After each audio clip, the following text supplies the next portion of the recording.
am the weirdo in the women's prison, because every time it's recreation time in here, everyone else uses it to relax. I train like crazy instead. While everyone else is playing, I take the chance to train my back muscles. And that's not all. Every time it's my turn to make porridge, I use it to build my arm strength. Even when it pours, I still run 5 kilometers every day, but I do all this not to escape. The reason I do it is to prepare for revenge. Not long ago, my husband disappeared, under strange circumstances. The scene had a lot of blood and a sharp knife left behind. Then the police found a huge insurance policy, and I was named the beneficiary, so I had no chance to explain. After I was convicted and sent to prison, I entrusted my son to my best friend, and I gave her the compensation money for living expenses as well. But not long after, my friend went missing too. Then I started looking for her everywhere. In the end, I managed to reach her. The first thing I did when I got her on the phone was to have my son listen on the phone. But then my son shouted "Daddy" on the other end, and the call was cut off. No matter how many times I called back, no one answered.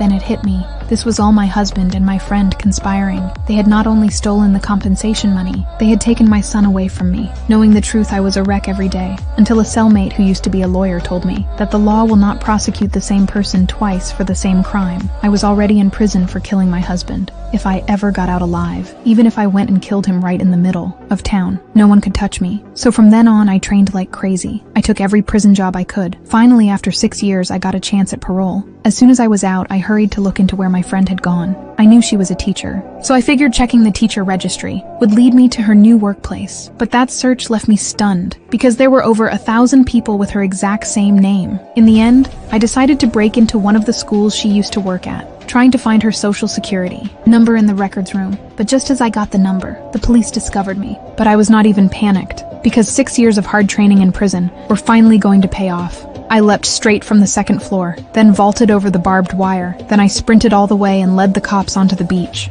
Using a slope, I flipped the police car right over. But in the end, the police surrounded me. During transport, I tried to plead with the officers, telling them I was framed, but they did not care what I said, because every criminal thinks they were wronged. He cuffed me to the car. Then he leisurely started drinking his coffee, but he did not realize he had forgotten to take the car keys out. I looked at the handcuffs, and then at the water hose beside me, so I stomped on the gas, but the handcuffs just sparked. Then I backed up and tried again. The cuffs were still secure, but I noticed the door handle was loose, so I started trying to pull my cuff free. But then the officer heard the noise and rushed back. Panicking, I could only drive the car into the sea. The cop saw it was bad, so he hurried to remove my cuffs, trying to bring me to the surface. But he did not expect that I not only stole his gun, and even used my insane strength to swim breaststroke back to land. Then I hitched a ride and kept going on my path of revenge.